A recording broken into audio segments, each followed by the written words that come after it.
الله په ما خبر دی زه به دې ته څنګه خبره وکړم پرون دې ځوان راغلی و څنګه مې قرآنونه ګوره پراته دي الله رب العزت دې ما ته جهنم راکړي که زه یا د قوم بربادي غواړم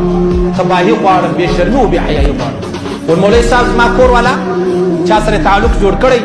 بس اوس مې هغه سړی هم را معلوم دی تو پنچه مې هم راوړی دی یو اته لس ګولۍ مې هم راوړي دي و کور والا ته مې ویل مال نه یم په خبر په کومه ګولۍ ستا نوم لیکلی په دا زه اوس نه یم خبر زه خالد هملاسه پوښتنه کوم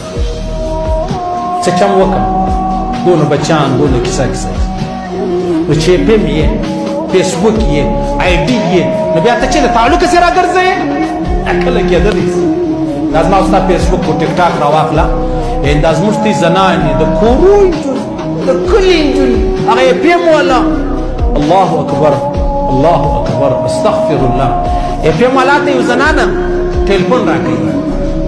اوس دوه پروګرامونه حساب وکړو عام طور د پم دا مقصد دی ټلیفون ولا راکوي یو غزل مزل وویل چې دا ښځو ورته وایي وایي زما 20 ورځې بعد واده دی دی ورته وایي دا 20 ورځې ښه مستۍ وکړه یاره دا خو د چا خور لور وي که به نه دا خو به خاوند لري که نه لري نو خاوند